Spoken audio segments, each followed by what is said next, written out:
वो जो practice question है।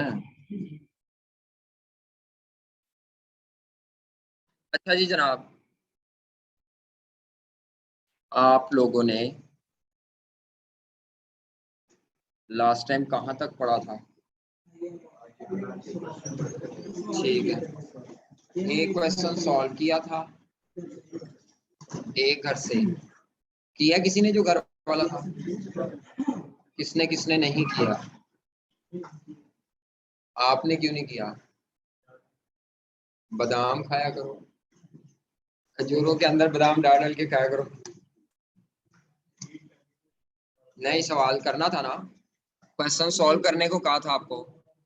काम किया करो यार, नहीं तो इतनी गर्मी में आने का क्या फायदा है? और रोजे में तो काम किया करें। वालेकुम अस्सलाम। काम किया करें ताकि मसाइल हों तो पूछ सकें। वैसे हमने वो सवाल रीड कर लिया था, किसी को कोई प्रॉब्लम हो क्वेश्चन 3 में। आज हमने करना है एनपीवी, कॉम्प्लेक्स एनपीवी। क्या करनी है?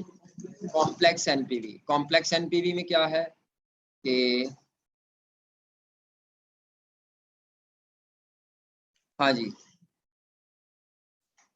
तो आंसर बहुत ज्यादा डिफरेंट तो नहीं आएगा भाईजान, थोड़ा बहुत डिफरेंट आएगा। जो क्लास वाला क्वेश्चन था उसका, वो कहते हैं घर वाला तो कर लिया, क्लास वाले में मसला है। तो आपने 10 के बाद और क्या रेट्स लिया है?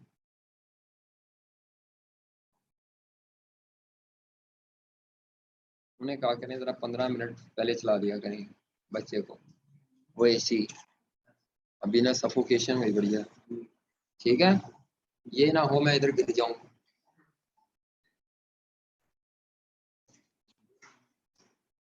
मैं अपनी एफिशिएंसी को 110% के रेट से यूज कर रहा हूँ। अगर ठंडा माहौल होगा तो जरा कम यूटिलाइजेशन पे चली जाएगी रेशियो, और को मगरिब तक वक्त गुजार लेंगे हैं मगरिब तक। अगर हम इधर ही पक गए तो फिर मुश्किल हो जाएगा। अच्छा बच्चों, जी बेटा, आपका कितना डिफरेंस आ रहा है आंसर में बताएंगे तो पता चलेगा ना। 15 और 20 लिया है तो कितने % आंसर आ रहा है? आंसर बताएं। जब हमने आपको कहा पहला रेट 10 लेना है, वो कहते हैं क्लास टाइमिंग चेंज कर दें।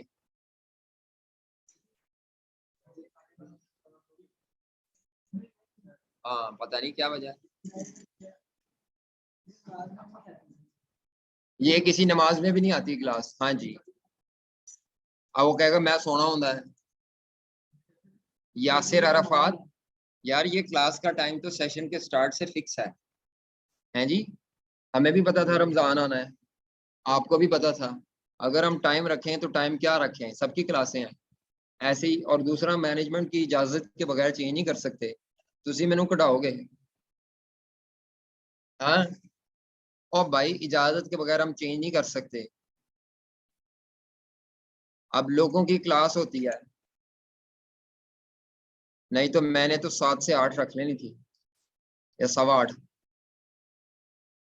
पहली क्लास किस टाइम पे होती है? 8 बजे लोगों की क्लास शुरू है, 8 बजे।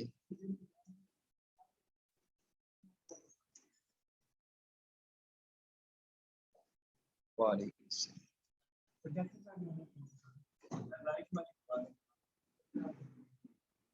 राय शुमारी क्या? किस चीज की? और नहीं नहीं, क्यों छेड़ रहे हो टाइम?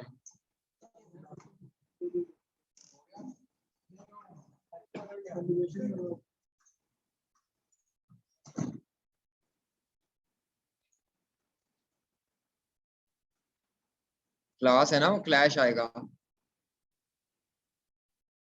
लोगों की क्लासेस हैं, ये सब वही बोल रहे हैं जिनकी क्लासें नहीं है। नहीं कह रहे सैर 8 बजे, पता नहीं सैरी के बाद फजर के बाद एक ही कही जाते ने। नहीं, 12 बजे से पहले तो मैं अवेलेबल ही नहीं हूँ। मैं फ्री नहीं हूँ ना, मैं, मेरा बैच पहला होता, नहीं तो मैं फ्री नहीं हूँ। मैं 12 बजे के बाद अवेलेबल हूँ अबू बकर कैंपस में, और इधर 3 बजे के बाद अवेलेबल हूँ, या सुबह 7 बजे। हाँ वो ठीक है। तो 8 बजे सर उनकी क्लास है, बेचारे शरीफ आदमी, क्या नाम है, एफआर की, एफआर की कह रहे थे ना। हाँ तो मैं 7 से 8:15, 8:15 का मतलब भी 8:30 हो जाने हैं, क्योंकि आपने कौन से सबने 7 बजे मुंह उठा के आ जाना है आखा मालदे मालदे तुम 7:15 करते पूरा होना है। इसीलिए मैं एक्सपीरियंस कर चुका हूँ एक दफा पहले सुबह जल्दी रखने का। 2 बंदे होंगे ने, तीजा मैं होना, बाकी आवाम सारे वो ऑनलाइन पढ़ लेंगे। हाँ और बाकी कहते हैं हम ऑनलाइन घर पढ़ लेंगे, तो यानी सानू ही वक्ता पाना है। ठीक है, तो टाइम के ऊपर कोई गुफ्तगू नहीं, जो चल रहा है वैसे ही चलने दे, इसको डिस्टर्ब ना करें। डिस्टर्ब होने से बहुत से लोग डिस्टर्ब होंगे।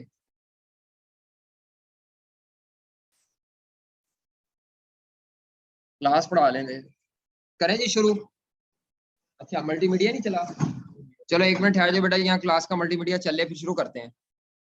किसी का कोई सवाल है तो पूछ लो, बल्कि मनी अपनी नहीं फनकारी लानी विच। अगर उस्ताद मोहतरम ने कह दिया 2 रेट सुना दिया तो पहला रेट 10% लेना, तो आपके फर्ज है कि आपने 10 ही लेना। इसी वजह से ही कहा है ना मैंने वो एक्सपेरिमेंट्स कर लिए हुए हैं। हो गया जी, आ गया, चलो।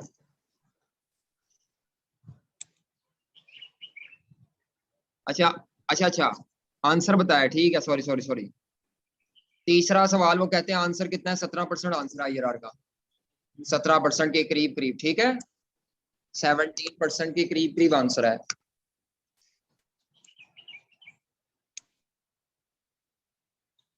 अच्छा जी देखें, नोट्स जरा छोड़ दें आज।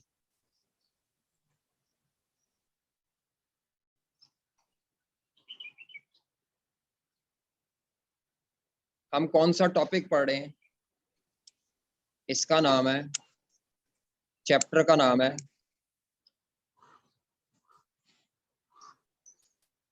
Introduction to project. ठीक है, माइक ऑफ रखें, एक बच्चे का माइक खुला हुआ है, शराज अली। शराज अली बेटा माइक ऑफ करें, ठीक है, शुक्रिया। हाँ जी, नोट्स अभी रखें जरा। हमने ये कहा था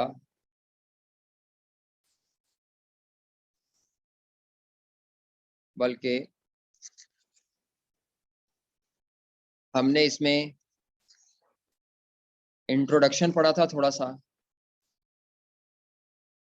कि कैपिटल इन्वेस्टमेंट्स क्या होती हैं, बताया था ना। उसके बाद हमने कहा था हम लॉन्ग टर्म डिसीजन मेकिंग की टेक्निक्स पढ़ेंगे। तो अभी तक हम इसमें पे बैक पढ़ चुके हैं।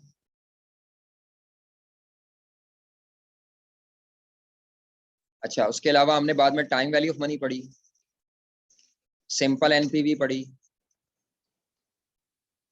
आईआरआर पढ़ी। अब हमने आज क्या पढ़नी है, कॉम्प्लेक्स एनपीवी। हाँ जी, कॉम्प्लेक्स एनपीवी, ठीक है। आज हमने क्या पढ़नी है, कॉम्प्लेक्स एनपीवी में मैंने कहा था 4 एडजस्टमेंट्स होती हैं।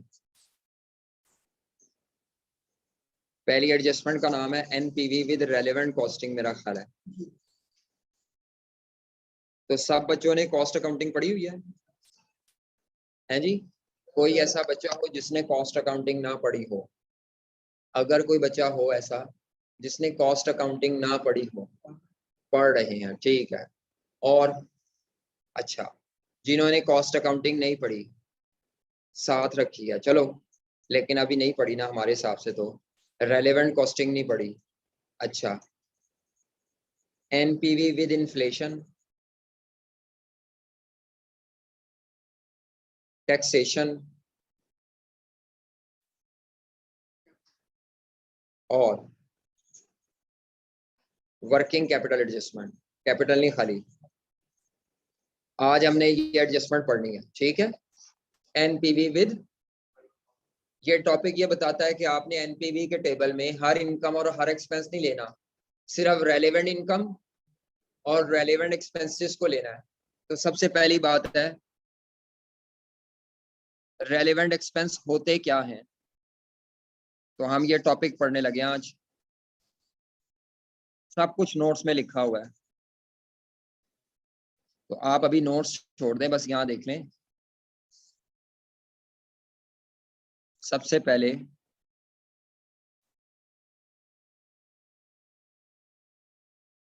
रेलेवेंट कॉस्ट किसे कहते हैं जी भाईजान? जो हमारे प्रोजेक्ट से रेलेवेंट हो जी। रेलेवेंट कॉस्ट किसे कहते हैं? नहीं, रेलेवेंट कॉस्ट किसे कहते हैं? हाँ जी, नहीं पूरी बात नहीं। हाँ जी भाईजान, आगे नेक्स्ट। रेलेवेंट कॉस्ट किसे कहते हैं?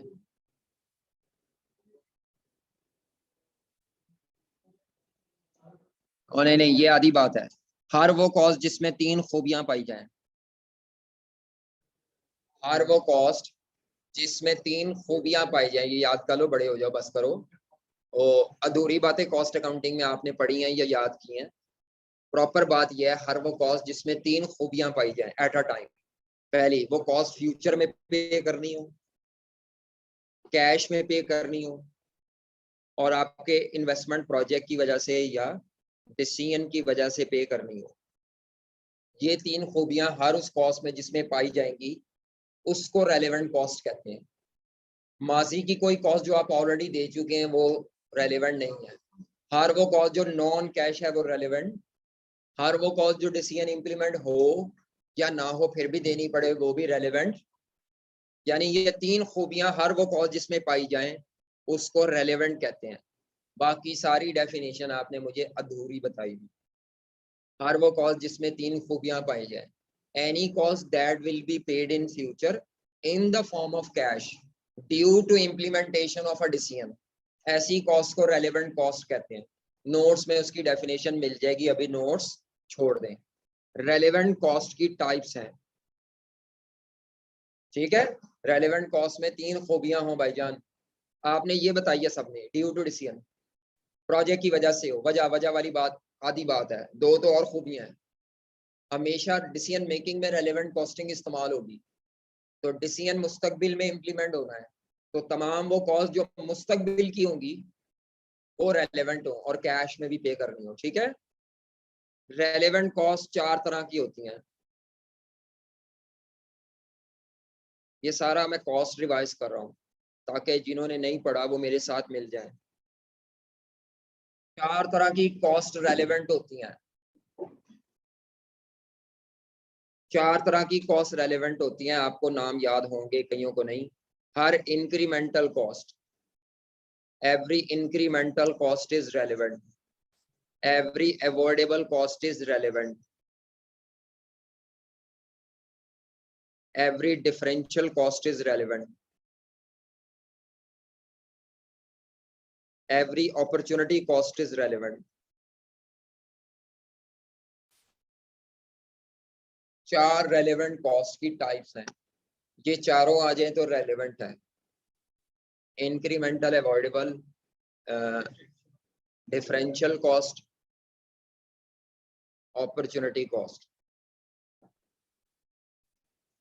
जी भाईजान, इंक्रीमेंटल कॉस्ट क्या होती है?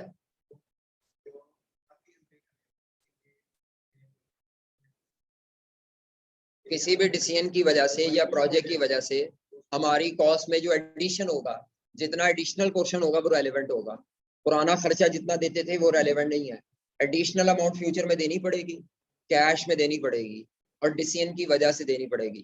तो इंक्रीमेंटल कॉस्ट किसे कहती हैं? Additional cost due to decision.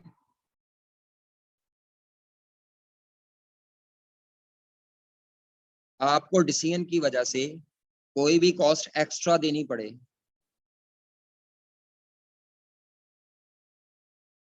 वो जो एक्स्ट्रा कॉस्ट होगी उसको इंक्रीमेंटल कॉस्ट कहते हैं, उसको इंक्रीमेंटल कॉस्ट कहते हैं, ठीक है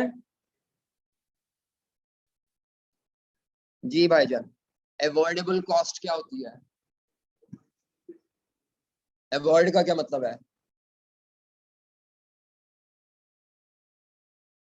अगर आप कोई डिसीजन इंप्लीमेंट करें तो डिसीजन के इंप्लीमेंट होने की वजह से कॉस्ट कम हो जाए या टोटली सेव हो जाए।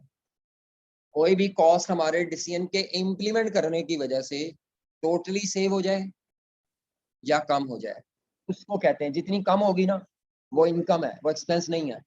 हाँ, तो इसको कहते हैं सेविंग या reduction in cost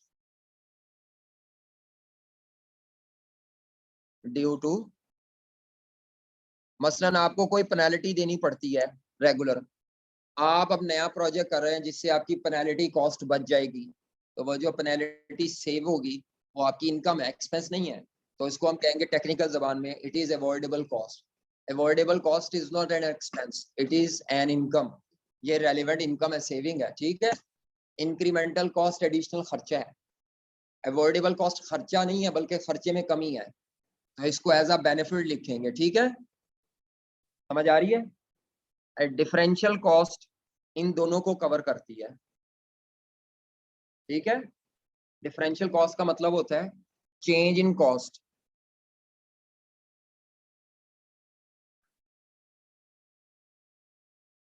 due to decision, decision के इम्प्लीमेंट होने की वजह से अगर हमारे इदारे की कोई भी कॉस्ट चेंज हो जाए, उस चेंज को क्या बोलेंगे? अगर वो चेंज इजाफे की तरफ है तो वो डिफरेंशियल भी कहलाएगी और इंक्रीमेंटल भी कहलाएगी। डिफरेंशियल एक ब्रॉड टर्म है, अगर चेंज में कॉस्ट कम हो जाए तो वो फिर अवॉइडेबल भी है और डिफरेंशियल भी है।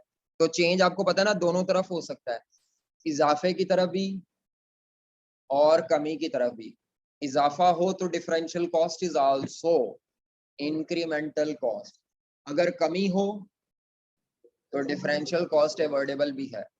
अपॉर्चुनिटी कॉस्ट क्या होती है भाईजान?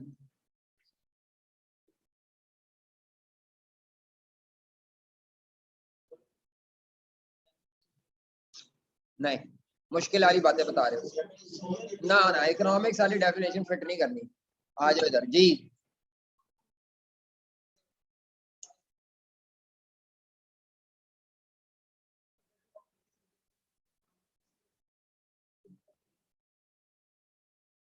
अच्छा, थोड़ा सा गलत करके इवेंट पे आके जी।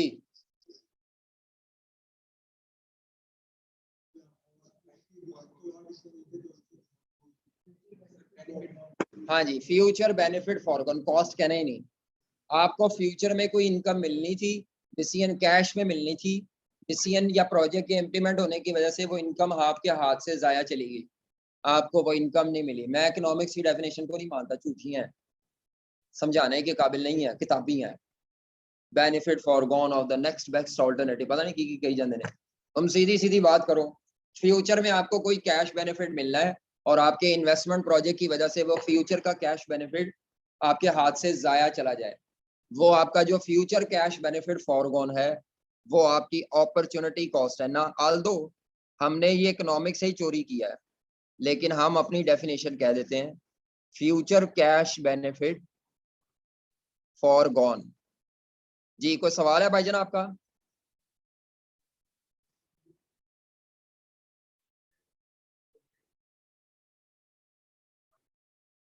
नहीं, नए प्रोजेक्ट की वजह से, नए प्रोजेक्ट हमारे बिजनेस के किसी भी एक्सपेंस को चेंज करते हैं, बिजनेस के किसी भी एक्सपेंस को चेंज करते हैं, और वो एक्सपेंस प्रोजेक्ट की वजह से ही हो, या प्रोजेक्ट के लिए हो या प्रोजेक्ट के लिए ना भी हो। हाँ, तो वो भी रेलेवेंट है, वही है। और प्रोजेक्ट के लिए आ रहा है तब भी है, के लिए आ रहा है या की वजह से आ रहा है, दोनों काउंट होंगे रेलेवेंट, ठीक है, डिफरेंशियल में। हाँ, वो अमेरिकन और ब्रिटिश का फर्क है। क्यों का क्या मतलब है? क्यों वाले सवाल था जवाब ही नहीं देता सी। हमारा सीए वाई को आंसर करता है, वाई का आंसर नहीं ढूंढता। कोई अकाउंटिंग स्टैंडर्ड आपको क्यों का जवाब देता है? हाउ, एवं करना है, एवं करना है, एवं करना है, एवं करना है, एवं करना है, ਤੁਸੀਂ करी जा रहे हो। क्या स्टैंडर्ड की गाइडलाइन है? ਤੁਸੀਂ टीचर को पूछो, कहना भाई स्टैंडर्ड कह रहा है, तो इसीलिए क्यों के सवाल का जवाब गलत होता है। बाकी मैं आपको बता देता हूँ, अमेरिकन इंक्रीमेंटल अवॉइडेबल की टर्म यूज नहीं करते, वो डिफरेंशियल कॉस्ट अपनी किताबों में लफ्ज इस्तेमाल करते हैं। इसीलिए हमारा आई कैप कहता है कि बच्चे को दोनों टर्मिनोलॉजी का पता हो। बाज़ दफा एक ही चीज के दो दो नाम भी तो होते हैं ना। ठीक है, ये वजह है, बस और कोई नहीं। बाकी क्यों का जवाब, क्यों से लड़ाई होती है कई दफा।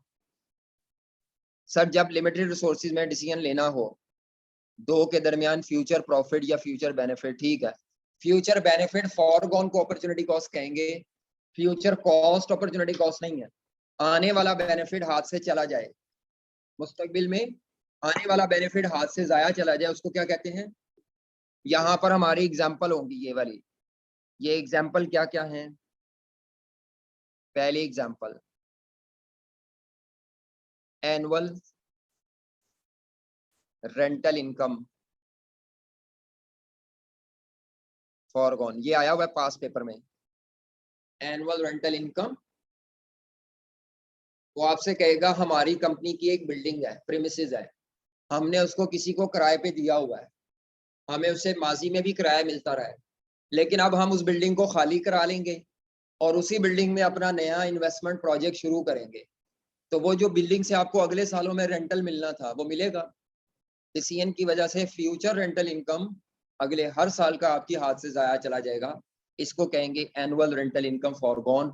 और ये अपॉर्चुनिटी कॉस्ट की पहली मिसाल है हमारे सवालों में, होगी, आई हुई है पास पेपर में। उसके बाद एक ये मिसाल है,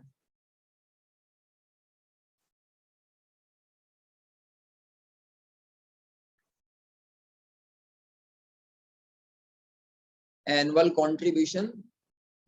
कंट्रीब्यूशन होता है sales revenue minus variable cost. Contribution क्या होता है बेटा, sales revenue minus every cost नहीं, sales revenue minus equal to होता है कंट्रीब्यूशन। हम जो एग्जिस्टिंग प्रोडक्ट बेच रहे हैं उनसे कंट्रीब्यूशन आ रहा है।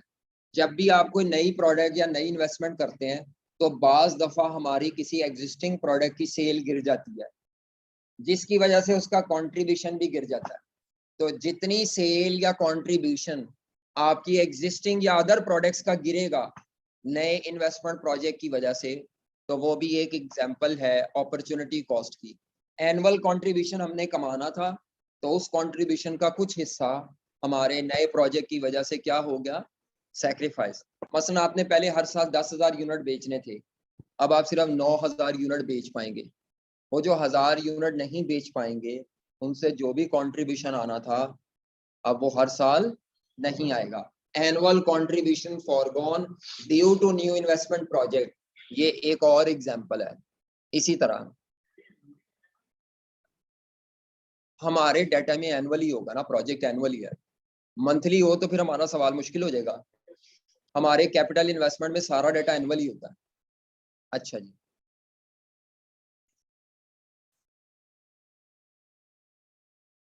स्क्रैप वैल्यू बेनिफिट होता है, लेकिन स्क्रैप वैल्यू फॉरगॉन। आप एक मशीन को स्क्रैप कर सकते थे, कोई भी पुरानी मशीन थी, आपने उस मशीन को स्क्रैप करने की बजाय जब प्रोजेक्ट पे यूज कर लिया, तो जितनी देर पर प्रोजेक्ट पर यूज करेंगे तो आप उसकी स्क्रैप वैल्यू हासिल, तो वो स्क्रैप वैल्यू फॉरगॉन, जो मशीन की एक दफा पैसे मिलने थे आपको वो नहीं मिले। ठीक है, scrap value of the machine foregone, ये मिसालें हैं। हाँ जी, और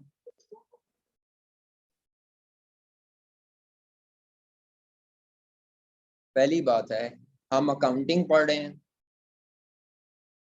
कि डिसीजन मेकिंग में depreciation is a non cash item, और नॉन कैश आइटम डिसीजन में देखते ही नहीं। हमें क्या लगे वो फुल्ली डेप्रिशिएटेड है या हाफ डेप्रिशिएटेड है। साड़ी ते मशीन विकदी सी, हम एक मशीन बेच सकते थे, हमें पैसे मिल सकते थे, ਅਸੀਂ ਉਹਨੂੰ ਵੇਚਣ ਦੀ ਬਜਾਏ ਅਸੀਂ ਉਹਨੂੰ यूज कर लिया प्रोजेक्ट, तो भाई सानू नहीं ना लबा जो हमें पैसे मिलने थे कैश में, वो जो कैश टू एसेट से पैसे आने थे वो नहीं आए, वो जाया चले गए। ठीक है, कितों पढ़ी पाए तुसी, गलत पढ़ी है, गलत पढ़ी है, गलत पढ़ी पाए ना, कई सवाल गलत किए ने तुसी, ਤੁਹਾਨੂੰ पता ही नहीं वो केड़ा पॉइंट दोबारा आ गया आई कैप, और आप या फिर आप सवाल गलत पूछ रहे हैं।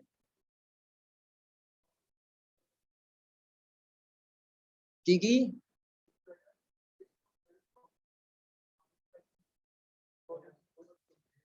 और भाई वो सीवीपी ब्रेक इवन का चैप्टर था ਉਹਦਾ ਇਹਦੇ ਨਾਲ ਕੀ ਤਾल्लुक भाई और डिसीजन मेकिंग थोड़ी सी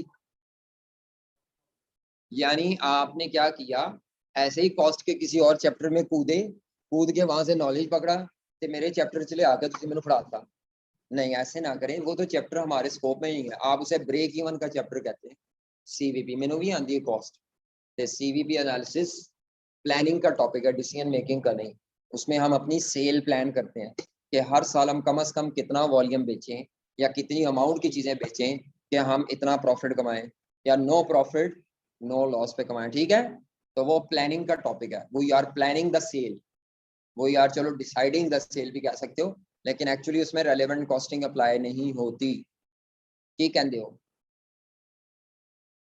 गलत गलत बातें बताते हैं मुझे घुमा फिरा के आपने कोई एसेट लेना है उसकी डेप्रिसिएशन रेलेवेंट कॉस्ट नहीं होती नहीं क्योंकि हम उसे एसेट की पूरी कॉस्ट ले लेंगे आगे जाके आज पढ़ाएंगे आपको जब उसकी पूरी कॉस्ट ले ली जाए depreciation is the allocation of the cost जब हम किसी एसेट की पूरी कॉस्ट ही ले लेते हैं तो हमें डेप्रिसिएशन लेने की जरूरत नहीं रहती हमने एक एसेट 50,000 रुपए का खरीदा है हमने 50,000 ही रेलेवेंट कॉस्ट में ले लिया तो हमें क्या जरूरत है कि हम 10,000 करके लें उस एसेट को 5 सालों में हमने एक ही दफा 50,000 करके उसको इनिशियल इन्वेस्टमेंट के तौर पे ले लेना है तो सारी कॉस्ट आ गई ना एक ही दम डेप्रिसिएशन लेना जरूरी नहीं है हमारे लिए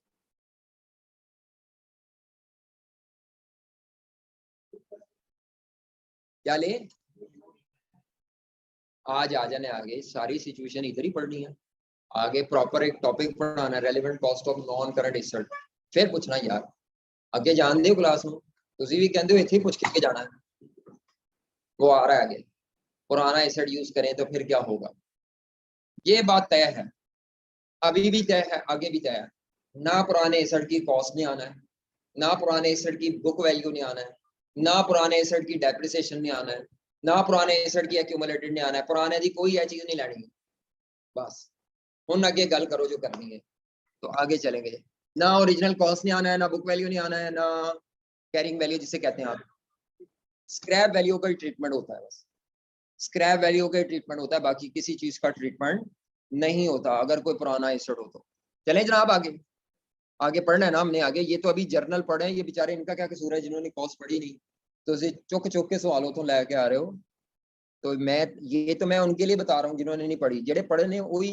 मैंने सवाल सुटी जाते ने तो असल में तो ये उनके लिए है जिन्होंने नहीं पढ़ा हुआ चलो उन्हें मेरे साथ मिल जाए इतना सा नॉलेज दे रहा हूँ वहां तो बहुत बड़ा चैप्टर है ठीक है और हमें इतना से इस्तेमाल होना है हमारे लिए भी बहुत ज्यादा इस्तेमाल यहाँ पे नहीं है कॉस्ट में इसका इस्तेमाल ज्यादा है रेलेवेंट कॉस्टिंग का अच्छा जी टाइप्स ऑफ इररेलेवेंट कॉस्ट वहां तो हर चैप्टर में आती है रेलेवेंट कॉस्टिंग तकरीबन यहाँ बस इसी चैप्टर में है इररेलेवेंट कॉस्ट भी 4 तरह की हैं ये कभी रेलेवेंट नहीं हो सकती ये 4 कॉस्ट कभी रेलेवेंट नहीं हो सकती नेशनल नहीं नोशनल नेशनल ਦਾ ਚਾਟ ਮਸਾਲਾ ਨਹੀਂ ਹੈ ਤੁਸੀਂ ਪਕੌੜੀਆਂ ਤੇ ਪਾ ਪਾ ਕੇ ਨੈਸ਼ਨਲ ਦਾ ਚਾਟ ਮਸਾਲਾ ਖਾਂਦੇ ਹੋ ਤੇ ਤੁਹਾਨੂੰ ਨੈਸ਼ਨਲ ਹੀ ਨਜ਼ਰ ਆ ਰਿਹਾ है रोजा है तो कोई मसला नहीं चाट मसाले की बात करने से रोजा तो नहीं पूछता अच्छी तरह मुंह छुपा लिया है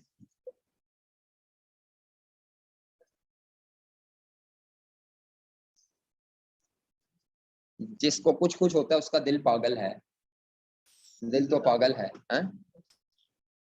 तो आ जाए जी ਤੁਸੀਂ ਮੈਨੂੰ ਫਿਲਮਾਂ ਦੇ ਡਾਇਲੌਗ ਸੁਣਾਈ ਜਾਂਦੇ ਹੋ अच्छा sunk cost committed cost unavoidable cost और उसके बाद कौन सी है नोशनल कॉस्ट संक कॉस्ट उसको कहते हैं जो कॉस्ट डिसीजन के इम्प्लीमेंट होने से पहले ऑलरेडी माजी में दे दी हुई है चाहे वो प्रोजेक्ट से रिलेटेड ही थी क्योंकि वो माजी में दे दी हुई है तो उसमें ये वाली खूबी मिस हो गई है फ्यूचर मैंने कहा था ना फ्यूचर की हो तो संक कॉस्ट कौन सी कॉस्ट होती है already paid has been having के साथ दिए होंगे बिल्कुल या ऑलरेडी पेड लिखा होगा ऑलरेडी इनकर्ड लिखा होगा तमाम वो खर्चे जो हमने डिसीजन के इम्प्लीमेंट होने से पहले ही पे कर दिए हुए हैं या आज आप डिसीजन की कैलकुलेशन कर रहे हैं तो आज से पहले पहले आपने वो खर्चे अदा कर दिए तो वो डिसीजन मेकिंग में रेलेवेंट नहीं है। ऐसे तमाम खर्चे जिनमें पास्ट का टेंस होगा, माजी का टेंस होगा, वो संक कॉस्ट है, उनको हमने डिसीजन मेकिंग में काउंट। जी कमिटेड कॉस्ट क्या होती है बताएं जी भाईजान, इधर से जिन्होंने वो पहना हुआ है नकाब, मतलब मास्क। कमिटेड कॉस्ट क्या होती है? कमिट से क्या मुराद है? एग्रीमेंट किया हो, कोई भी ऐसी कॉस्ट जिसका लीगल एग्रीमेंट माजी में हुआ है, legal agreement in the past but payments will be made in future, ऐसी तमाम कॉस्ट को क्या कहते हैं? कमिटेड। यानी तमाम वो कॉस्ट जिसका लीगल एग्रीमेंट पास्ट में हुआ था और आपने उनको मुस्तकबिल में पे करना है, ऐसी तमाम एग्रीमेंट वाली कॉस्ट को क्या कहते हैं? प्रॉमिस्ड कॉस्ट या एग्रीमेंटल कॉस्ट, इनको कहते हैं कमिटेड कॉस्ट। ठीक है, एग्रीमेंट माजी में हुआ था, एग्रीमेंट कब हुआ था, और वो एग्रीमेंट रिवर्सेबल भी नहीं है, आपके प्रोजेक्ट की वजह से वो एग्रीमेंट रिवर्सेबल, तो ऐसा कोई भी कॉस्ट जो आपके माजी के एग्रीमेंट की वजह से आपको देनी पड़े फ्यूचर में, उसको हम कहते हैं कमिटेड कॉस्ट। मैं अब एक मिसाल लेता हूं, हमने एक बिल्डिंग 10 साल के एग्रीमेंट पे किराए पे ली। कितने साल के एग्रीमेंट पे किराए पे ली? 3 साल उसके गुजर चुके। कितने साल गुजर चुके? वो जो 3 साल माजी में आपने किराया दे दिया हुआ उस बिल्डिंग का, वो संक कॉस्ट है। और अगले 7 साल का जो किराया देना है 10 साल के ले लीजिए, वो कमिटेड है, क्योंकि एग्रीमेंट माजी में हुआ था। माजी में एग्रीमेंट, माजी में पेमेंट संक, माजी का एग्रीमेंट, फ्यूचर की पेमेंट्स, वो कमिटेड कॉस्ट है। ठीक है, ऐसी कॉस्ट जिसकी कमिटमेंट फ्यूचर में की है, माजी प्रॉमिस किया हुआ है। अनअवॉइडेबल कॉस्ट उसके उल्टा है, ऐसी कॉस्ट जो डिसीजन की वजह से सेव, ये शट डाउन में आती है कि आप अगर बिजनेस बंद करना चाहें तो बिजनेस बंद करने से या प्रोजेक्ट बंद करने से कुछ कॉस्ट ऐसी हैं जो नहीं बचेंगी। तो अनअवॉइडेबल कॉस्ट जैसे कुछ फिक्स कॉस्ट होती हैं, cost that can not be saved due to decision, decision के इम्प्लीमेंट होने की वजह से ये वो कॉस्ट हैं जो सेव नहीं हो सकती। ठीक है, ऐसी कॉस्ट को क्या कहते हैं? Unavoidable cost. ये कभी भी डिसीजन मेकिंग में काउंट नहीं करनी। नोशनल कॉस्ट वो होती हैं जो अकाउंटिंग पर्पस के लिए ली जाती हैं, इसमें सारे नॉन कैश एक्सपेंस आ जाते हैं। क्या आ जाते हैं? Non cash expenses.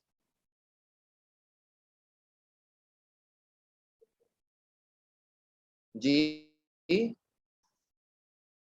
ऐसी कोई भी कॉस्ट जो अकाउंटिंग पर्पस के लिए ली जाएगी, जो अकाउंटेंट ही लेता है, दुनिया में कैश में दी नहीं जाती, या दी भी जाती है तो अकाउंटेंट उसके साथ मरोड़ तोड़ के करता है उसका कुछ।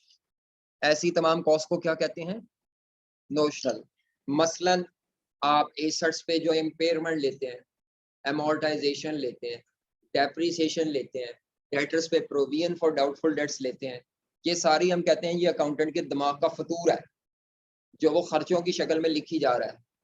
ये क्या है? ये वो खर्चे हैं जो कैश में अदा, बस वो कहते हैं मैं अपना accounting profit true and fair करना है, वो ट्रू एंड फेयर के चक्कर में ही वो अकाउंटिंग प्रॉफिट में कई ऐसे खर्चे लेस कर देता है जो कि असल में कहीं कैश में अदा नहीं करने, वो सिर्फ अकाउंटिंग को अच्छा से अच्छा करने के लिए होते हैं। ऐसे तमाम खर्चों को क्या कहा जाता है? नोशनल कॉस्ट, जो अकाउंटिंग पर्पस के लिए लेस किए जाते हैं। And these majority of these expenses are not paid in cash, these are just considered for accounting purpose. ऐसे तमाम खर्चों को क्या कहते हैं? Notional cost. तो इसमें डेप्रीसिएशन, एमोर्टाइजेशन, इम्पेयरमेंट, तमाम इम्पेयरमेंट लॉसेस, तमाम आपकी प्रोविजंस, सब इसमें आ जाएगा। ठीक है, तमाम वो नोशनल कॉस्ट है, हमने नहीं लेनी। बैड डेट्स भी नहीं लेने, क्योंकि बैड डेट्स में कैश होता है नहीं, bad debts to debtor entry होती है, नहीं लेंगे, हम नहीं लेंगे। हम कहते हैं भाई को खर्चा कैश दिता ही तो ले लो, नहीं दिता तो ना लो, हम ये कहते हैं डिसीजन मेकर। आगे चलें जी, आवाज नहीं आ रही। सरप्लस किस चीज का? रिवेलेशन सरप्लस, हाँ वो भी नहीं लेना, जब बेचेंगे पूरा कैश तब लेंगे जी। चौथा, अब आपको रेलेवेंट कॉस्ट तय करनी है। Relevant cost of material labour, overheads, 4 चीजों की रेलेवेंट कॉस्ट अब हमने पढ़नी है। कितनी चीजों की? 4 चीजों की। कितनी चीजों की? तो सबसे पहले नॉन करंट एसेट जो आपने प्रोजेक्ट के लिए खरीदना है, कोई भी नॉन करंट एसेट अगर आपको प्रोजेक्ट के लिए चाहिए जी, तो 3 इसमें सिचुएशन है। Land, building, plant, machine, equipment, cutter, ये वो कोई भी नॉन करंट एसेट आपको प्रोजेक्ट के लिए चाहिए, अगर तो आप उसको किराए पे ले रहे हैं, अगर आप उसको किस पे ले रहे हैं, तो आपने अगर उसको किराए पे लिया तो सालाना किराया पे कर रहे होंगे। उसका जो सालाना किराया पे करेंगे, एनुअल रेंटल एक्सपेंस, वो रेलेवेंट होगा, क्योंकि एसेट हमारा मालकाना हकूक पे नहीं लिया, किराए पे लिया। जब भी आप कोई एसेट प्रोजेक्ट के लिए चाहिए और आप उसको किराए पे ले रहे हैं, तो जितना सालाना किराया पे करेंगे, जैसे हमने प्लांट लीज पे लिया था, तो एनुअल लीज जितना भी देंगे, लीज हमारे लिए किराया है, तो एनुअल रेंटल जितना भी पे करेंगे वो रेलेवेंट एक्सपेंस है, रेलेवेंट कॉस्ट है। ठीक है। अगर आप एसेट परचेज कर रहे हैं अपना नया, अपना जाती,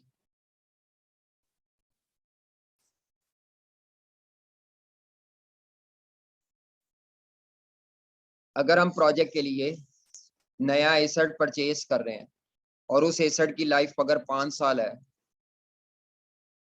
तो प्रोजेक्ट के स्टार्ट पे आपने उसकी परचेज कॉस्ट को एज एन आउटफ्लो लेना है, रेलेवेंट कॉस्ट है, और 5 साल के एंड पे आपने उसकी स्क्रैप वैल्यू लेनी है। ये हमने लिखा भी था एनपीवी के टेबल में।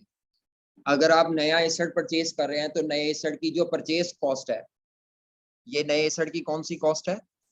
पूरी परचेज कॉस्ट, ये आउटफ्लो होगी, रेलेवेंट कॉस्ट होगी, और स्क्रैप वैल्यू या स्क्रैप प्रोसीड्स 5 साल के एंड पे।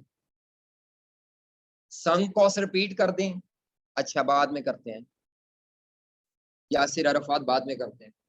अगर आप कोई नया एसेट परचेज कर रहे हैं, तो नया एसेट परचेज करने पर जितने पैसे देंगे, एंट्री होती है परचेज टू कैश, वो इनिशियल इन्वेस्टमेंट आ जाएगी इन्वेस्टिंग कैश फ्लोज में, और 5 साल बाद जब वो बेचेंगे तो कैश टू एसेट, तब वो हम उसकी scrap value as an inflow ले लेंगे। क्या ये बात समझ आ रही है?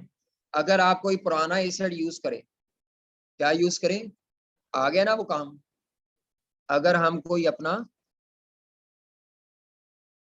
Existing non current asset project के लिए यूज करें, अगर आप कोई existing non current asset use करें, तो इस केस में अपॉर्चुनिटी कॉस्ट रेलेवेंट होती है। क्या रेलेवेंट होती है? उसने क्वेश्चन में एसेट की स्क्रैप वैल्यू या मार्केट वैल्यू दी होती है। क्या दी होती है? स्क्रैप वैल्यू या मार्केट वैल्यू दी होती है। क्या बता रहा हूं, क्या दी होती है? और एक नहीं, दो, दो मार्केट वैल्यूज दी होती हैं। आज की मार्केट वैल्यू 5 मिलियन है, 5 साल के एंड पे मार्केट वैल्यू दी होगी मिसाल के तौर पर 3 मिलियन। कितनी मार्केट वैल्यूज दी होती हैं? दो, एक आज की दी होती है और एक 5 साल की। तो आज की मार्केट वैल्यू देने का मतलब ये होता है कि अगर हम एसेट बेचें तो 5 मिलियन का बेच सकते हैं मार्केट में, लेकिन हम बेचने की बजाय उसको प्रोजेक्ट पे यूज करना चाह रहे हैं। तो जब आप उसको आज बेचने की बजाय यूज करेंगे, तो ये जो 5 मिलियन आपको मिलना था, ये मिलेगा कि सेक्रीफाइस होगा? यानी आज की मार्केट वैल्यू मिलेगी नहीं, बल्कि हमें सेक्रीफाइस करनी पड़ेगी, क्योंकि हमें वो 5 मिलियन की मशीन या प्लांट बेच सकते थे, हमने बेचने की बजाय उसको 5 साल यूज करना प्रेफर किया। तो आज की जो उसकी 5 मिलियन की मार्केट वैल्यू है, वो एज एन अपॉर्चुनिटी कॉस्ट आएगी।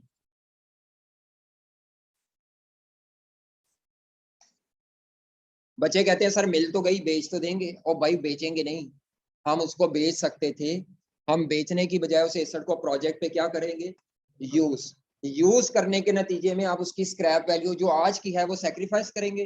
हाँ, 5 साल बाद की स्क्रैप वैल्यू आप मिल जाएगी, क्योंकि 5 साल बाद हम उसको कितने का बेचेंगे, तो 5 साल बाद की जो स्क्रैप वैल्यू है वो एज एन इनफ्लो आ जाएगी, क्योंकि हम उसे 5 साल यूज करके देन बेचेंगे। जी एक बच्चा कहता है आउटफ्लो और इनफ्लो का डिफरेंस रेलेवेंट कॉस्ट होगी, तो गलत बात है क्योंकि टाइम वैल्यू ऑफ मनी में सालों का फर्क है। इनको नेट नहीं करना कि 5 मिलियन और 3 मिलियन को नेट कर लो, गलत है। इनको अलग-अलग अपने सालों में रिकॉर्ड करना है, ठीक है। एक 0 में रिकॉर्ड होगा और एक ईयर 5 में। नहीं समझ आ रही? अगर 2 मार्केट वैल्यू ना दी हो, एक ही दी हो, आज की दी हो बस, तो इसका मतलब है वो आज बिक सकता था, नहीं बेचा, 5 साल बाद उन्हें बिकना कोई नहीं, 5 साल बाद वो कबाड़े। समझ आ रही है? 2 मार्केट वैल्यूज देता है मोस्टली आई क्या, मुझे पता ना, मैंने सवाल कराए हुए रटते हुए मुझे। एग्जिस्टिंग एसेट जब भी यूज करते हैं तो उसकी अपॉर्चुनिटी कॉस्ट आनी होती है, ये अपॉर्चुनिटी कॉस्ट है, और 5 साल बाद की तो स्क्रैप वैल्यू आनी है। अपॉर्चुनिटी कॉस्ट ने माइनस होना है, 0 माइनस में लिखा हुआ है। इसमें और इसमें कोई फर्क नहीं है, यहाँ पे भी माइनस है 0 पे, इधर भी माइनस है, इधर पॉजिटिव था, इधर भी देखो क्या है, लेकिन थोड़ा सा कॉन्सेप्ट में फर्क है। कोई सवाल है भाईजान आपका? तो ये नॉन करंट एसेट की रेलेवेंट कॉस्टिंग कंप्लीटेड। कोई सवाल हो भाईजान आप बताएं? हल हो गया मसला? आ गया जो ओवरहेड्स की रेलेवेंट कॉस्टिंग। ज्यादा टाइम मटेरियल पे लगना है, इसीलिए आपको लगेगा सर फड़का रहे हैं। जी क्या है इसमें मसला? बताएं मैंने क्या बताया है, पहले मेरी बात रिपीट करें। मैंने क्या बताया है? आप मेरे साथ थे उस वक्त, तो फिर मेरे साथ रहना है ना। किधर थे? किसके पास गए हुए थे? चलो, और चाट मसाले पे तो नहीं गए हुए थे तुम? अच्छा, मैंने कहा था अगर आप एसेट किराए पे ले लें, किस पे ले लें? खरीदे ना, तो जितना साल का किराया देते जाएंगे वो आपका एक्सपेंस होगा बस, वो रेलेवेंट कॉस्ट है, सालाना किराया। की कहते हो? ठीक है। अच्छा, एक बच्चे ने पूछा था संक कॉस्ट दोबारा बता दें। हाँ, 5 में से 3 तो मिल जाएगा ना, तो 5 जो नहीं मिला वो अपॉर्चुनिटी कॉस्ट है, 3 मिल गया, दोनों नेट खुद ही होंगे, हमें करने की जरूरत है। जी क्या समझ नहीं आ रही? इनफ्लो है ये, आप बेचेंगे एसेट तो पैसे आएंगे 5 साल के एंड पे।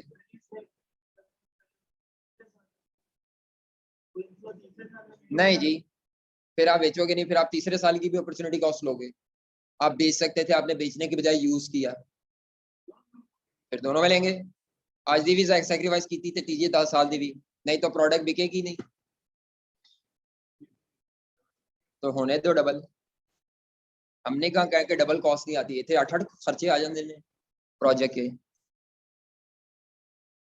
वो कहते हैं फ्यूचर स्क्रैप वैल्यू की पीवी कैलकुलेट करेंगे जी, सब की पीवी कैलकुलेट करेंगे जो फ्यूचर में आइटम होती है, इसकी भी पीवी कैलकुलेट होगी 3 मिलियन की, इस स्क्रैप वैल्यू की भी पीवी कैलकुलेट होगी बेटा, सबकी पीवी कैलकुलेट होती है। आ जाए जी। ओवरहेड्स की रेलेवेंट कॉस्ट किसकी? इनडायरेक्ट खर्चे फैक्ट्री के होते हैं या अदर। ओवरहेड्स दो तरह के होते हैं, वेरिएबल ओवरहेड्स और फिक्स्ड ओवरहेड्स।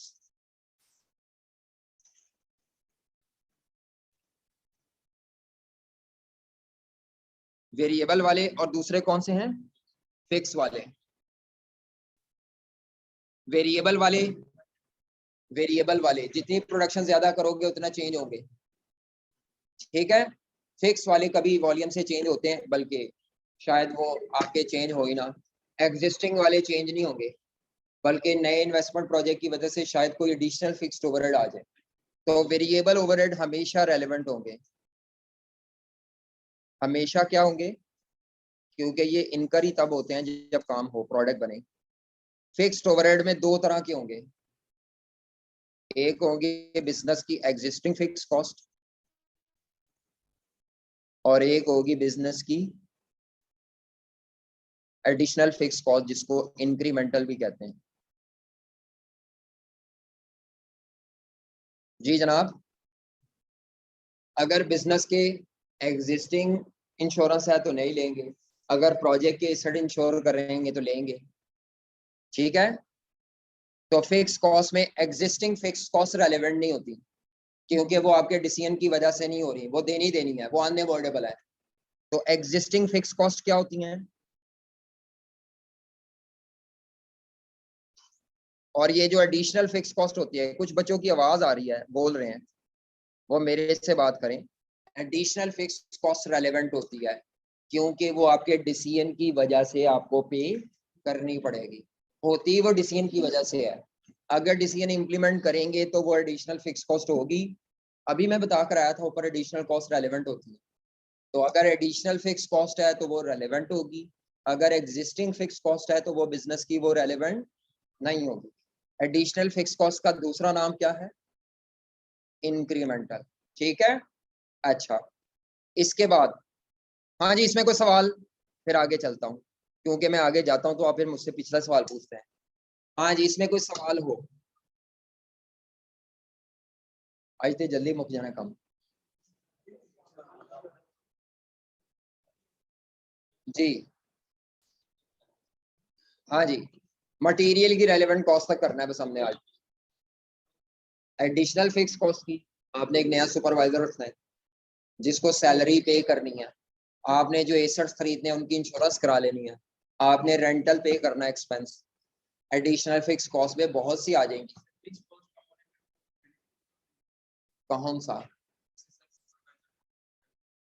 वो प्रोजेक्ट चलाने से फारिग नहीं करते, बंद करें तो करते हैं, हम तो चलाने की रेलेवेंट कॉस्टिंग कर रहे हैं, तो उसी से चलाने नाल ही बंद करने की गल्लां कर रहे हैं, बंद करें तो सेव होती है, चलाएं तो नहीं होती। हम चलाने के लिए सारा पढ़ रहे हैं कि अगर हम प्रोजेक्ट नया शुरू करें तो नए प्रोजेक्ट के शुरू करने से क्या क्या कॉस्ट रेलेवेंट पड़ेगी। आखिरी बात है अब, जी बेटा, एलोकेटेड, हाँ, ये जो एग्जिस्टिंग फिक्स कॉस्ट है ये कई नामों से आती है, इसको एलोकेटेड फिक्स कॉस्ट भी कहते हैं, इसी को अपोर्शन फिक्स कॉस्ट भी कहते हैं, ये इन नामों से आती है,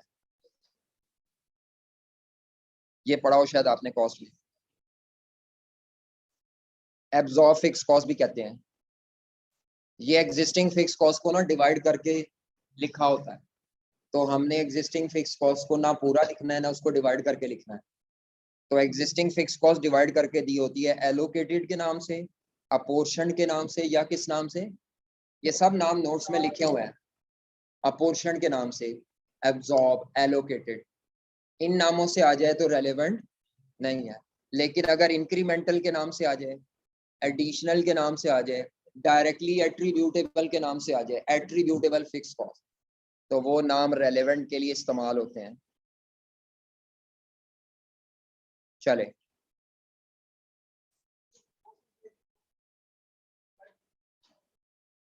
तो दो तीन ऑप्शन हो तो बेनिफिट्स की, दो तीन ऑप्शन हो तो हायर ऑफ सेलेक्ट करते हैं, अगर दो कॉस्ट की ऑप्शंस हो उनमें से एक सिलेक्ट करनी हो तो कॉस्ट में से लोअर ऑफ सेलेक्ट करते हैं।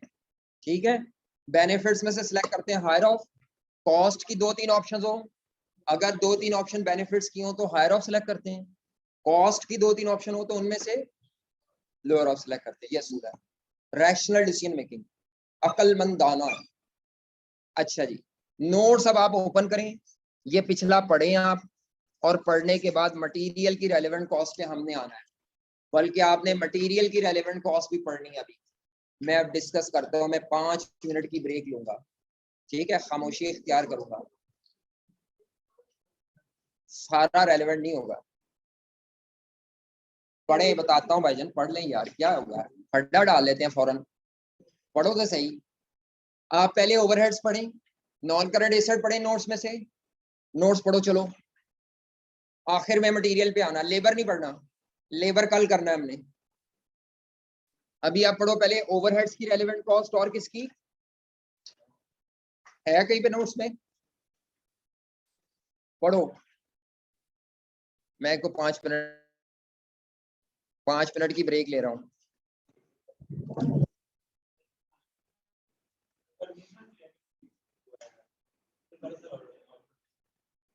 नहीं, जीरो पे आउटफ्लो लेंगे, अगर आप उसको 5 साल चलाना चाह रहे हैं तो जीरो पे आउटफ्लो लेंगे, और तीसरे साल जो उसकी स्क्रैप वैल्यू आनी थी वो भी आउटफ्लो के तौर पे आ जाएगी, अपॉर्चुनिटी कॉस्ट के तौर पे।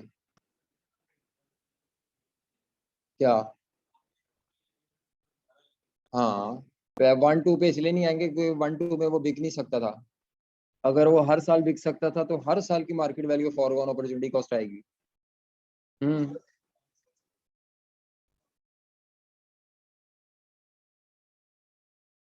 नहीं, वो फिर आप कंपैरिजन 5 साल का अलग टेबल बनाएंगे। आप 5 साल चलाएं कि 5 साल बेचें, हर साल में करेंगे, वो तो बहुत मुश्किल हो जाएगा सवाल। फिर आपको ये देखना पड़ेगा कि हम 1 साल और चलाएं कि बेच दें, 1 साल और चलाएं कि बेच दें। इस तरह आपको 5 अलग पहले वर्किंग करनी पड़ेगी, फिर उसमें से जो बेहतर होगा फिर आप वो सिलेक्ट करेंगे। अगर आप कहते हैं 3 साल बाद बेच देना काबिल कबूल है, तो फिर 3 साल का ही टेबल बनाएंगे एनपीवी का। वो तो सवाल बहुत लंबा हो जाएगा। ये आपके दिमाग में कहाँ से आई, है ही नहीं सिचुएशन। बहकी बहकी बातें करेंगे तो सवाल गलत होंगे। पहले जो बेसिक सिचुएशन होती है उसको समझना होता है। जब आप बेसिक समझना है और ऊपर वाली अगर पे चले जाए तो फिर आप फेल हो जाते हैं। इसीलिए बेसिक सिचुएशन को फॉलो करना है। बेसिक सिचुएशन क्या है? एग्जिस्टिंग एसेट को यूज करें, तो अगर प्रोडक्ट 5 साल बिक सकती है तो हम उसको 5 साल क्यों ना चलाएं। बेसिक कॉमन सेंस की भी तो बातें होती है ना। अब आप 3 साल के एंड पे भी बेचना चाह रहे हैं 4 साल, इसका मतलब है आप समझते हैं कि आपकी प्रोडक्ट में इतना पोटेंशियल ही नहीं है कि आप 5 साल बाद प्लांट बेचन। प्लांट के चक्कर ही तुझी प्रोडक्ट की हथ मारो ली जा रहे हो, हालांकि शायद आपकी प्रोडक्ट में पोटेंशियल हो। प्लांट हम प्रोडक्ट के लिए खरीदते हैं, प्रोडक्ट प्लांट के लिए नहीं बनाते। ठीक है, तो प्रोडक्ट इज मोर इम्पोर्टेंट। अगर आपकी प्रोडक्ट ने 5 साल चलना है तो आप प्लांट 5 साल बाद बेचें, आपको क्या जरूरत है पंगे लेने की पहले। लेकिन अगर सवाल में दे दे तो फिर कंपैरिजन होंगे और फिर 5 दफा कंपैरिजन होंगे। हाँ जी, वो कहते हैं 5 साल के एंड पर स्क्रैप वैल्यू इनफ्लो होगी। जी बिल्कुल इनफ्लो होगी। तो इनफ्लो को रेलेवेंट कॉस्ट नहीं कहते, रेलेवेंट इनफ्लो ही कहते हैं। टॉपिक हम रेलेवेंट कॉस्टिंग के नाम से ही पढ़ते हैं। वो इनफ्लो कॉस्ट नहीं होता, इनफ्लो बेनिफिट ही होता है। तो 5 साल के एंड पे जो स्क्रैप वैल्यू है वो रेलेवेंट बेनिफिट है। तो मैंने तो रेलेवेंट कॉस्टिंग में दोनों पढ़ाने हैं ना, कि कॉस्ट या कोई बेनिफिट तो नहीं आ रहा। अब ये ना समझिए कि सिर्फ कॉस्ट ही बता दूंगा, बेनिफिट आएंगे तो कहूंगा किनारे पे कर दो। हम कॉस्ट पढ़ रहे हैं, मैंने दोनों चीजें पढ़ानी है बेटा, कॉमन सेंस की बात है।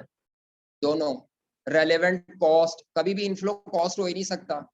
इनफ्लो तो इनकम होगी, पेमेंट्स कॉस्ट होगी। जी जनाब।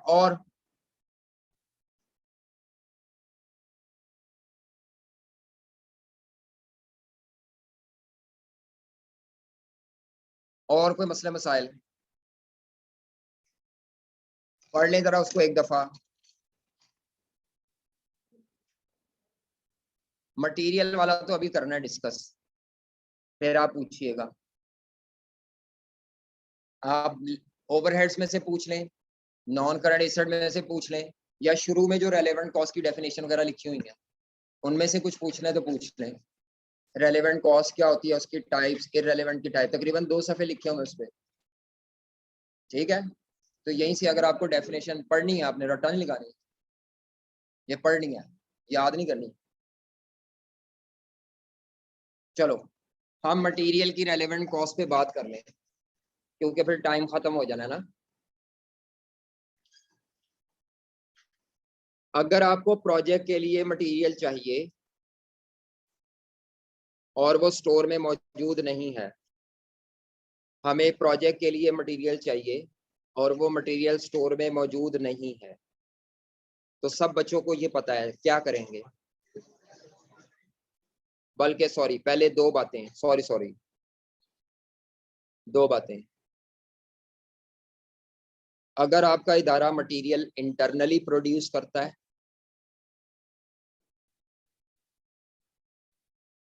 अगर आपका इदारा मटेरियल इंटरनली प्रोड्यूस करता है, बनाता है खुद, यानी रॉ मटेरियल भी आप खुद बनाते हैं, तो फिर उस केस में मटेरियल की वेरिएबल प्रोडक्शन कॉस्ट, उसको बनाने की जितनी भी वेरिएबल प्रोडक्शन कॉस्ट है वो रेलेवेंट होगी, और additional fix production cost relevant होगी, एग्जिस्टिंग वाली नहीं।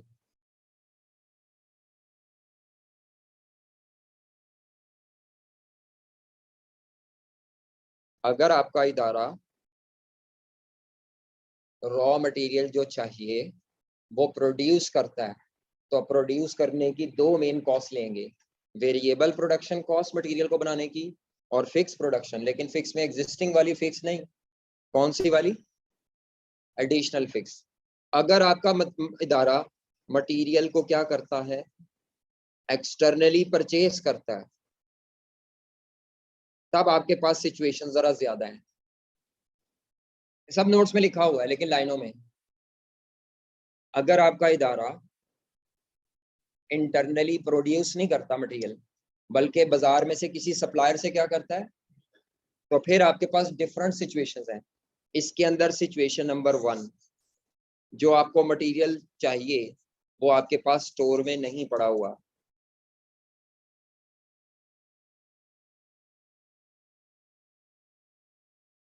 अगर आपको जो मटेरियल चाहिए अपने इन्वेस्टमेंट प्रोजेक्ट के लिए, वो मटेरियल स्टोर में नहीं पड़ा हुआ, तो बताएं हम क्या करेंगे।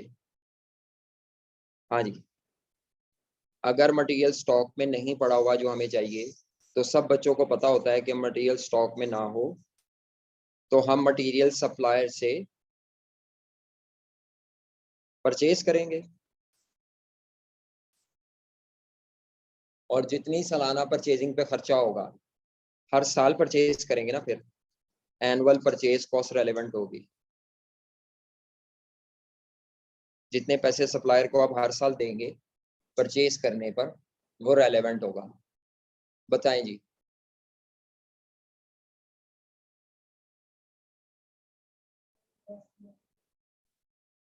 कॉस्ट नहीं पड़े,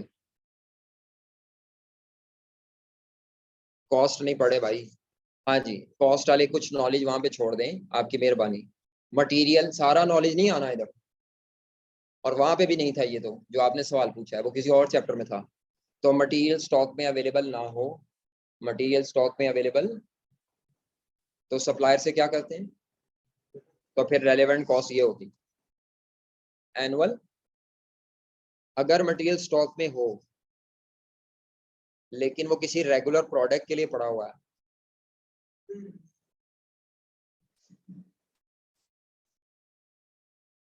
हाँ जी, ये कौन है जो सुस्ती फैला रहा है क्लास में। मटेरियल स्टॉक में पड़ा है, मटेरियल कहाँ पे पड़ा हुआ है, लेकिन रेगुलर यूज के लिए, इस इन्वेस्टमेंट प्रोजेक्ट के लिए नहीं, किसी रेगुलर प्रोडक्ट के लिए पड़ा है। अब बताएं क्या करना है।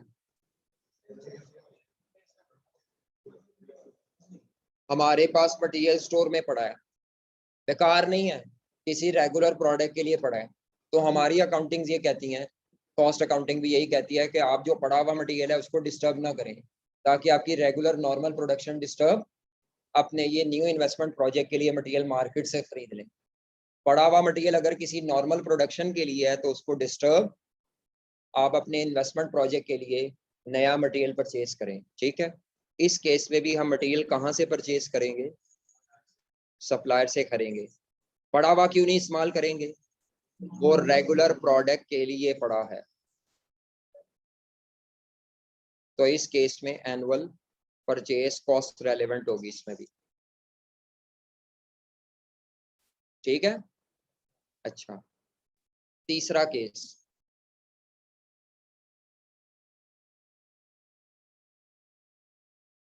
Material is available in stock and has no regular use। आपके पास मटेरियल स्टोर में पड़ा हुआ है, इसका कोई इस्तेमाल, तो फिर आप फौरन देखते हैं कि कहीं ये स्क्रैप वगैरह हो सकता है, कहीं बिक सकता है। पता चलता है कि ये जो मटेरियल स्टोर में पड़ा हुआ है इसका कोई इस्तेमाल नहीं है, ना ये बिक सकता है, ना ये कहीं यूज हो सकता है।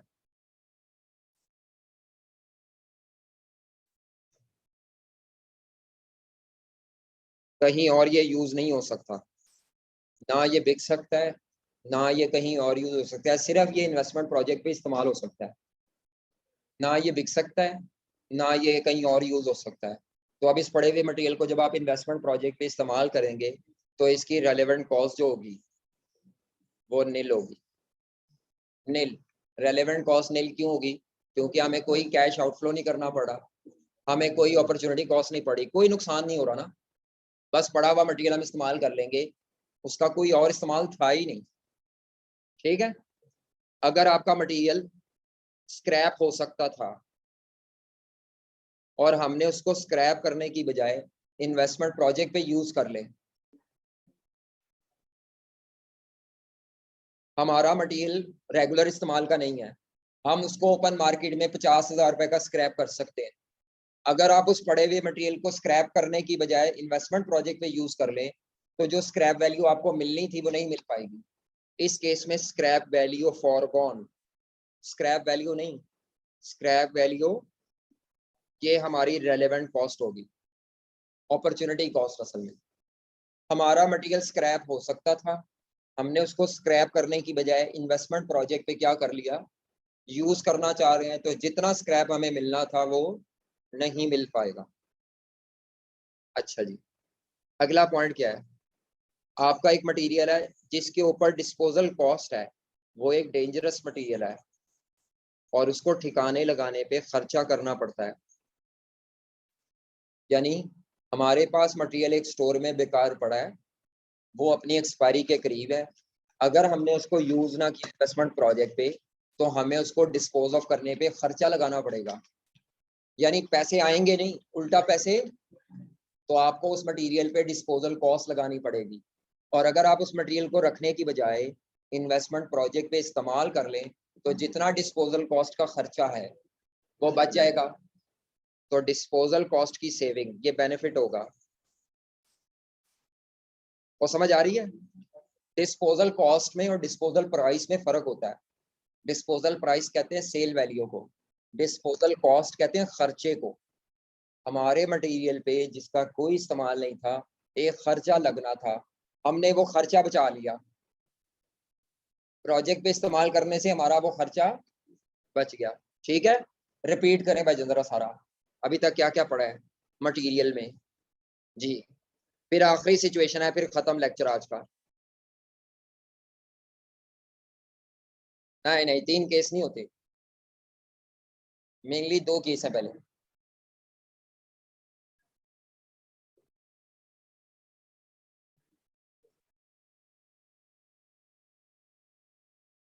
वेरिएबल कॉस्ट थी, सेलिंग भी। पूरा रूल याद करना है पूरा, और बात भी पूरी करनी है, आप आधी आधी बात बता रहे हैं। और कोटा छोटा लगा लें, सुनने में ही कोटा लगना जाना चाहिए। हमारे मटेरियल के 2 मेन केस हैं, क्या हम उसको खुद बना सकते हैं, खुद बनाएंगे तो उसकी वेरिएबल प्रोडक्शन कॉस्ट और एडिशनल फिक्स प्रोडक्शन कॉस्ट दोनों रेलेवेंट, इतनी स्पीड से और इतनी पूरी बात करनी है। आधी बात, आधा नॉलेज दिमाग में रहेगा, आधा नॉलेज दिमाग में रहेगा, तो हमसे सवालों में फिर क्या होगी, मिस्टेक हो जाएगी। आल्दो वैसे ये केसेस आने कम है, एक आधा सवाल है जिनमें ये सारा आया हुआ है, लेकिन कराना मेरा फर्ज है, करना आपका फर्ज है। ठीक है, तो आप इसको करें। अगर मटेरियल हमारे पास हम खरीदते हैं, तो खरीदने के आगे केस है कि 3, ये मटेरियल हमारे पास नहीं पड़ा हुआ, मटेरियल पड़ा है लेकिन रेगुलर यूज के लिए है, लेकिन मटेरियल नहीं पड़ा हुआ है लेकिन वो बेकार है। अगर बेकार मटेरियल हो तो फिर आप देखते हैं कि क्या वो बिक सकता है, क्या उसकी कोई डिस्पोजल कॉस्ट है। अगर वो बिक सकता है तो स्क्रैप वैल्यू फॉरगॉन। अगर डिस्पोजल कॉस्ट थी और हमने इसको यूज कर लिया तो डिस्पोजल कॉस्ट सेव होगी। और अगर वो बिक भी नहीं सकता, कोई कॉस्ट भी नहीं है, कोई यूज भी नहीं है, फिर उसकी रेलेवेंट कॉस्ट क्या होगी, नील। रेलेवेंट कॉस्ट नील भी हो सकती है। आखिरी सिचुएशन क्या है, हमारा मटेरियल स्क्रैप भी हो सकता है, किसी और मटेरियल की जगह यूज भी हो सकता है। यानी उसके 2 फायदे हैं।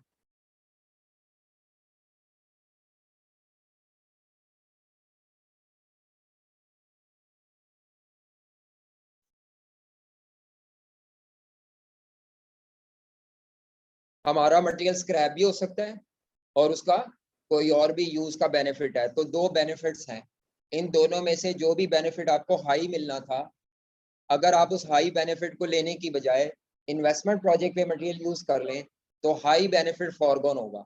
ठीक है, स्क्रैप एक बेनिफिट है, अदर यूज कोई और बेनिफिट होगा। इन दोनों में से जो हायर बेनिफिट हमें मिलना था, अगर हम मटेरियल को इन्वेस्टमेंट प्रोजेक्ट पे इस्तेमाल कर लें, तो इन दोनों में से जो हायर बेनिफिट होगा स्क्रैप में से, higher benefit will be forgone. Higher benefit का मतलब स्क्रैप या कोई अदर यूज से जो फायदा है, मसलन वो कहता है एक्स मटेरियल को जी मटेरियल की जगह इस्तेमाल करके जी के पैसे बच सकते हैं, एक्स को किसकी जगह इस्तेमाल कर सकते हैं, जी के पैसे बच जाएंगे, या एक्स को कहीं इस्तेमाल करके इतना फायदा और आएगा। तो भाई सारे फायदों को कंपेयर करें, जो बेस्ट फायदा आपको मिलना था, हायर बेनिफिट मिलना था, आपने वो बेनिफिट को क्या कर दिया, इन्वेस्टमेंट प्रोजेक्ट की वजह से फॉरगो कर दिया। ठीक है, चलो अब आ जाए एक सवाल 17.20। नजर आ रहा है सवाल?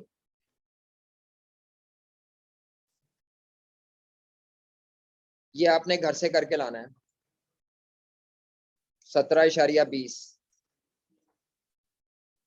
ये नजर आ रहा है? इसका सोल्यूशन गलत है, इसका सोल्यूशन, तो इसका सही जवाब दूसरी क्लास में बच्चों ने किया है, अब पता नहीं वो कहाँ किया है, मुझे नहीं याद।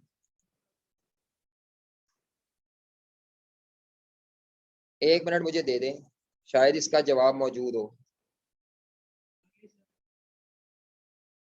ये इसका जवाब है जनाब, ये इसका जवाब है।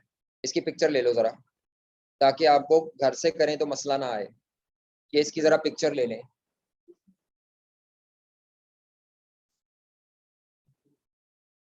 नजर आ रहा है? ये बच्चों ने किया था, फिर मैंने टैली किया था आपकी क्लास में। अब टाइम खत्म हो गया क्योंकि आप मुझे इधर उधर घुमाते रहे हैं। इररेलेवेंट डिस्कशन भी किया ना हमने, थोड़ा हमारी क्लास शुरू में भी लेट स्टार्ट हुई है, तो बड़ा कैलकुलेटेड काम होता है। जितना टाइम हमारा जाया होगा उस दिन का उतना काम। ये सिर्फ एक एग्जांपल, हम पीछे रह गए हमसे, तो आप ये घर जाके करें, सॉल्यूशन इसका ना देखें, करके ना बाद में इससे कंपेयर कर लीजिएगा। ठीक है, कर लोगे कि नहीं? कल इस पे बात करेंगे, समझ आ रही है? चलो ओके भाई, अल्लाह हाफिज। ये कल रूल याद होने चाहिए।